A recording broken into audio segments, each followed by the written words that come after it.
Salam alaikum, j'espère que vous allez tous très bien. Aujourd'hui, on fait une super recette.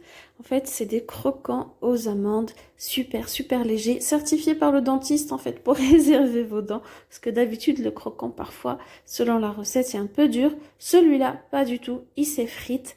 Il est trop bon, léger et super facile à faire avec très peu d'ingrédients.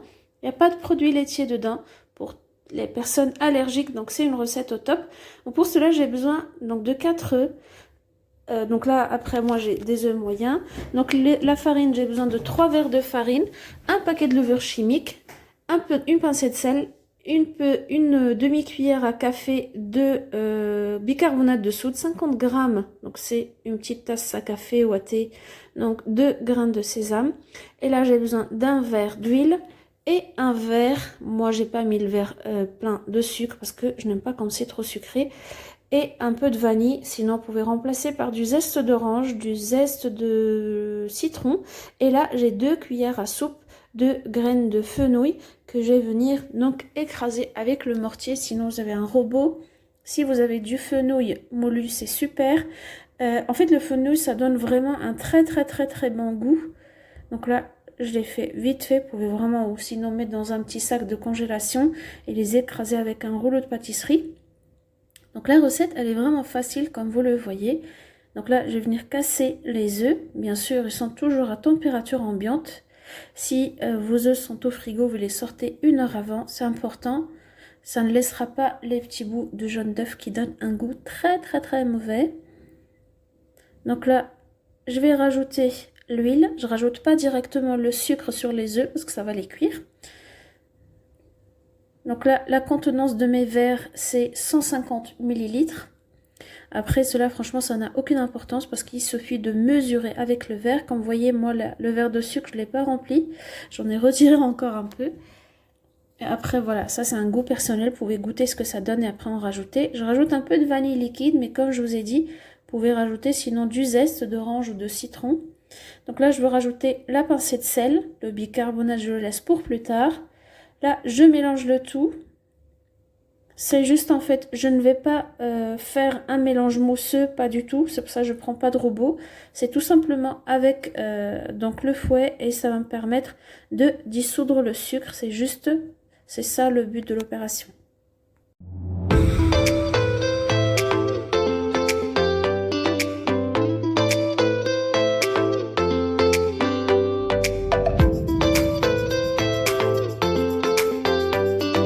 Donc une fois que mon sucre a fondu, là je vais rajouter mes graines de sésame. Donc je les rajoute à cette étape en fait, c'est plus facile à mélanger que de les rajouter après la farine. Et après ça va pas être dispatché de la même façon partout dans mon mélange. Là je rajoute donc mon fenouil. Je mélange le tout. Je vais rajouter la farine. Et comme vous voyez, franchement la préparation, elle prend mais vraiment grand max. 10 minutes, pas plus. Moi ça prend, parce que voilà, je filme, c'est pas la même chose. Mais chez vous, vous allez voir, ça va être super rapide. Donc là, je rajoute la farine. Donc c'est 3 verres de farine. C'est plus facile d'utiliser la même mesure en fait. Même si vous trempez d'une toute petite quantité de farine, c'est vraiment pas grave du tout. Donc là, je rajoute le bicarbonate de soude et mon paquet de levure chimique. Si vous avez du sucre vanillé au lieu de la vanille liquide, c'est très bien aussi. Vous pouvez rajouter 2 paquets. Et donc là, je mélange le tout. Moi, j'ai commencé à le faire avec le fouet, mais je me suis dit après, ça va être épais. Donc en fait, je vais le faire avec une maryse ou une spatule. Vous pouvez le faire même à la cuillère. Il ne faut pas surmélanger le tout.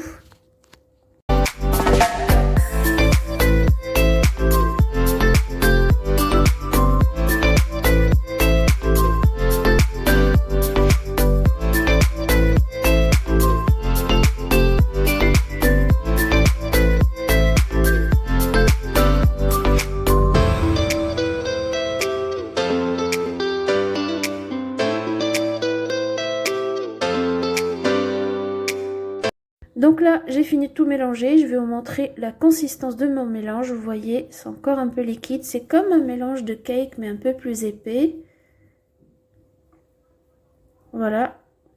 Et avec les graines de sésame, franchement, c'est super pour le goûter. ou pour le petit déjeuner. Moi franchement j'adore ça au petit déjeuner. C'est pas trop sucré, c'est fait maison. Donc là je mets le tout dans mon plat qui va au four. Donc moi c'est le plateau du four en fait, que j'ai recouvert d'une feuille de papier sulfurisé. Si vous n'avez pas de papier cuisson, vous pouvez tout simplement le badigeonner d'huile et un peu de farine. Donc vous saupoudrez de farine. Après vous mettez donc le mélange du croquant. Moi j'ai pris un peu d'huile et en fait ça va me permettre d'étaler mon mélange sans que ça colle à la spatule. Vous pouvez tout simplement le faire à la main. En fait vous badigeonnez votre main avec de l'huile et vous étalez le mélange pour pouvoir l'égaliser sur toute la surface. Mon plateau il fait 25 sur 39 cm. Après même si vous avez un plateau un tout petit peu plus grand, c'est pas grave parce que vous allez avoir des croquants plus fins et c'est tout. Donc là mon plateau est prêt. Vous voyez, bien décoré avec les grains de sésame répartis sur tout le mélange. En fait après moi j'ai mis mon four à chauffer, donc à préchauffer à 150 degrés et je vais le faire cuire. Avant cela je vais vous montrer comment je vais le décorer. Et c'est important en fait de le laisser cuire tranquillement.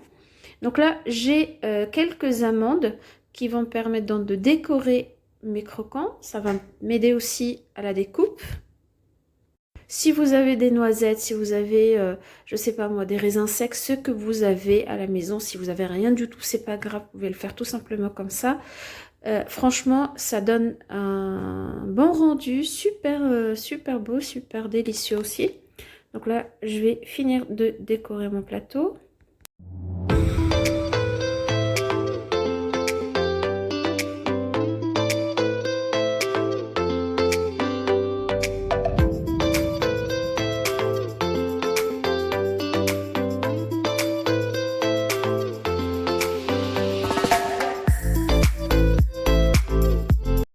Vous voyez, je les rapproche un tout petit peu.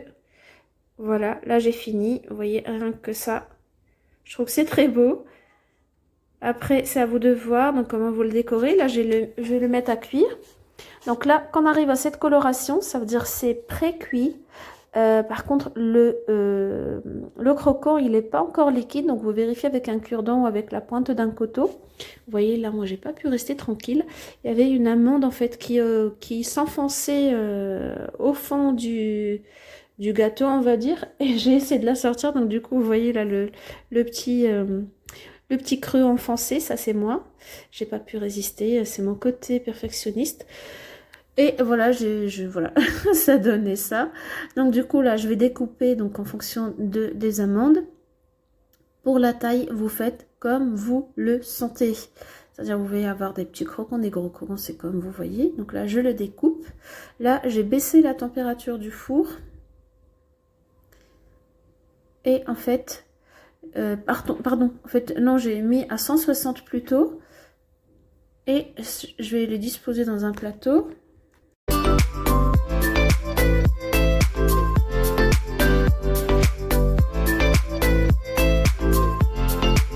Voilà, donc là, ce que j'ai découpé, donc je vais les disposer comme ça. Ils vont dorer sur les côtés.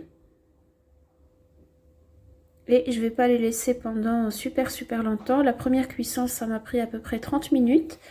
Et là, la deuxième, ça va être une quinzaine de minutes, pas plus. Il faut pas que ça durcisse énormément. Sauf si vous l'aimez vraiment très croquant. Là, vous pouvez laisser un peu plus. Mais moi, du moment qu'ils sont dorés, je les ai sortis du four. Donc, je vais finir pareil avec le reste. Et je finirai la deuxième partie à la deuxième fournée. Donc là, je vais les remettre à cuire. Et voilà, mes croquants seront très bientôt prêts. Et comme vous voyez, l'avantage de ce gâteau, c'est que vous faites tout en même temps. Et après, le tour est joué. Pas de prise de tête, pas de moule, pas de poche à douille, rien du tout. Le résultat est là. C'est super bon. Si vous n'êtes pas encore abonné à la chaîne, j'espère que vous allez le faire. Activez la cloche, me liker et me laisser vos commentaires. Je serai là pour répondre à vos questions. J'essaierai vraiment de le faire du mieux que je peux. Je vous dis à très bientôt. Salam alaikum.